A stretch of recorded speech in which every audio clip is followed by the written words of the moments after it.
जय जगन्नाथ। दोस्तों, जिस दिनों को आप सभी ने काफ़ी दिनों तक इंतज़ार किए थे, आखिरकार वो दिन आ ही गया, जहाँ पर आज हम आपको बताने जा रहे हैं कि महापुरुष अच्युतानंद की भविष्य की मालिका के हिसाब से आखिर ऐसा कौन सी पर्टिकुलर ईयर में ये विश्व युद्ध होने जा रहा है। जो तीसरा विश्व युद्ध होगा वो पर्टिकुलर कौन सी ईयर में होगा, ये भी मान सकते हो कि किस ईयर में भारत की एंट्री होगा विश्व युद्ध पर। आज हम इसी टॉपिक के बारे में आपके साथ चर्चा करेंगे। तो फिर आइए बिना देरी करते हुए इसे शुरू करते हैं। तो जैसे कि मैं आपको महापुरुष अच्युतानंद की एक बात बताया था, जिसमें उन्होंने बताए थे कि उड़िया भाषा में मरम फिटाई कहूची एबे चारिटा ग्रहण पड़िब जेबे पृथ्वी रे गोड़ युद्ध होइब हरजी अच्छी है याकू दैब। यानी महापुरुष ने बता रहे हैं कि जिस साल 4 चंद्र ग्रहण पड़ेगा, यानी 4 लूनर इक्लिप्स पड़ेगा, उसी साल में क्या होगा, पृथ्वी रे गोड़ युद्ध होइब सरजी अच्छी है याकू दैब। पृथ्वी रे यानी विश्व में, गोड़ युद्ध यानी जंग, होइब यानी होगा, सरजी अच्छी है याकू, यानी ये भगवान के द्वारा पहले से ही तय हो चुका है। तो इसके बारे में मैं आपको बताया था कि ये साल था 2020। 2020 में 4 चंद्र ग्रहण पड़ा था और जिसके कारण वहाँ विश्व में जंग भी हुआ था आर्मेनिया और अजरबैजान के बीच में। यानी एक छोटा मोटा कॉन्फ्लिक्ट तो जरूर हुआ था विश्व में। तो वही चीज़ महापुरुष ने बताया है। उसके बाद ही ये विश्व युद्ध की जो शुरुआती स्टेज था, वहाँ पर ये हो चुका है। यानी आर्मेनिया अजरबैजान जंग के बाद विश्व युद्ध के रास्ता साफ हो चुका है और धीरे धीरे इसके बाद विश्व में अशांति और अस्थिरता बढ़ने लगेगा और यही अस्थिरता घोर कड़ी उत्पन्न करेगा मानव इतिहास की सबसे बड़ी जंग, तीसरा विश्व युद्ध को जो अंजाम देगा।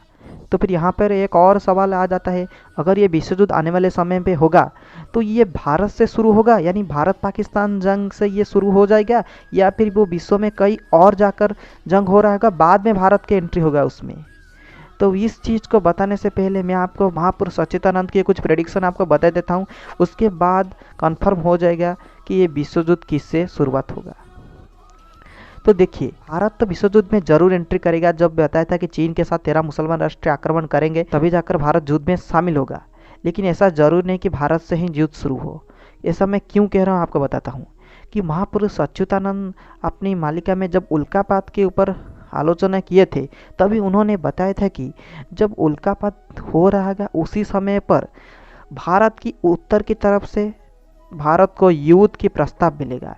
यानी उत्तरांचल युद्धार प्रस्ताव आसुथिव से ही बेले जब उल्कापात हो रहा होगा तभी भारत को प्रस्ताव मिलेगा या फिर भारत को धमकी मिलेगा, आप युद्ध करो उत्तरांचल। यानी आप मान सकते हो कि ये शायद चीन ही होगा, यानी चीन की तरफ से भारत को थ्रेट दिया जाएगा कि युद्ध करने के लिए जो धमकी उल्कापात के समय पर मिलेगा।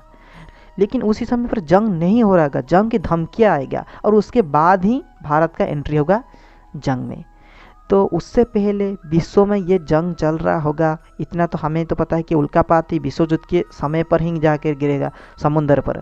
जो विश्व युद्ध चल रहा होगा दुनिया में तभी जाकर उल्कापात होगा और उसके बाद भारत को युद्ध की डाकरा मिलेगा या फिर प्रस्ताव मिलेगा, तभी जाकर भारत युद्ध में एंट्री करेगा।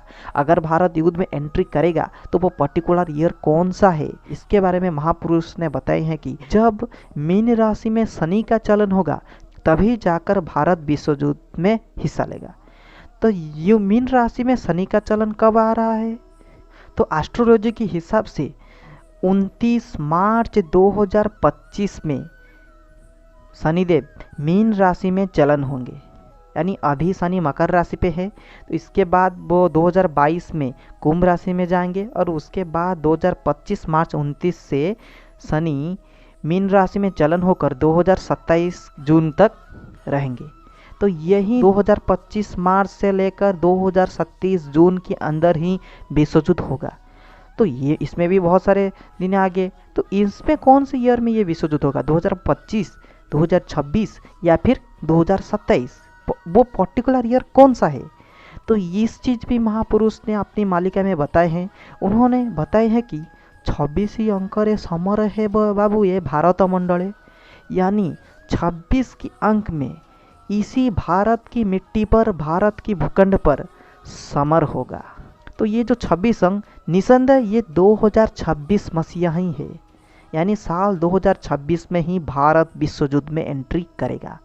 मैं सिर्फ ये दो चीज़ के ऊपर एनालिसिस करके आपको ये नहीं बता रहा हूँ। 2026 को ही विश्व युद्ध की ईयर बताने के पीछे दो चार और भी सैलरी वजह है, जो आप मान लो कि भगवान कल्कि के अंक, यानी भगवान कल्कि के अंक भी जब मैं यहाँ पर पुट किया तो वहाँ पर भी एक अंक दिया गया था कि भगवान कल्कि के इसी अंक में विश्व युद्ध होगा, और जब वो अंक मैं यहाँ पर भी लागू किया तो वहाँ पर भी 2026 ही निकल कर आया। एक तरह से आप कंफर्म हो जाइए कि 2026 में ही भारत का एंट्री होगा विश्व युद्ध में। और भी दो तीन वजह है जो 2026 को ही इशारा कर रहे हैं, लेकिन समय आने पर मैं वो चीज़ भी आपको बता दूंगा। अगर भारत में 2026 में विश्व युद्ध होने वाला है तो फिर ये कब से शुरू हो चुका होगा? तो इसके उत्तर जो है वो पर्टिकुलर कौन सी ईयर तो सामने नहीं आया है, लेकिन अनुमान लगाया जाता है कि कैलकुलेशन हिसाब से इसका आंसर 2024 या फिर 25 ही हो सकता है। आप मान लीजिए, यानी 2024 और 25 के आसपास ही विश्व युद्ध विश्व में छेड़ दिया जाएगा। ये जंग छोटी मोटी कॉन्फ्लिक्ट भी हो सकता है, लेकिन कुछ बड़ा भी हो सकता है। चाहे जो भी हो, उसका शुरुआत वहाँ से हो जाएगा 2024-25 में, और 2026 के बाद ये भारत की एंट्री होगा। तब उसी समय पर ये एक भयंकर युद्ध ऑलरेडी हो चुका है, जबकि चीन, पाकिस्तान, तुर्की, ईरान आदि 13 मुसलमान राष्ट्र एकत्रित हो जाकर एक गठबंधन बनाएंगे, जो कि भारत के समेत बहुत सारे देशों के विरोध भी जंग करेंगे। तभी ये युद्ध एक कम्प्लीटली पूरी तरह से विश्व युद्ध रूपांतरित हो चुका होगा। ऐसा जरूरी नहीं कि ये युद्ध का शुरुआत होगा तभी ये विश्व युद्ध हो चुका होगा। शायद दो कंट्री के बीच में भी जंग हो सकता है। बाद में धीरे धीरे इसमें जब देश पार्टिसिपेट करते जाएंगे ये बढ़ता जाएगा, और भारत की पार्टिसिपेट 2026 में होगा, और इस जंग की शुरुआत 2024-25 के आसपास ही हो चुका होगा। तब आपके मन में एक और भी सवाल आ रहा होगा, ये विश्व युद्ध कब तक चलता रहेगा? आखिर कितने दिनों तक विश्व युद्ध जारी रहेगा?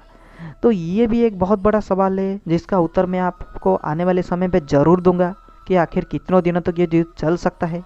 लेकिन एक बात आपको यहाँ पर बता देता हूँ कि ये तो बताया, मैं जो ईयर बताया आपको 2026 सिर्फ ईयर नहीं, महापुरुष ने अपनी कैलकुलेशन के हिसाब से कुछ मंथ भी दिए थे। 2026 की कौन सी मंथ में ये भी वार होगा, ये भी आने वाले समय में क्लियर होता जाएगा, जब हम महापुरुष की इन भविष्यवाणी के ऊपर डिटेल्स के साथ और भी चर्चा आने वाले समय में करेंगे। तो ये तो था आज के वीडियो, फिर मिलेंगे अगले वीडियो में। तो तब तक के लिए मुझे विदाई दीजिए। जय जगन्नाथ।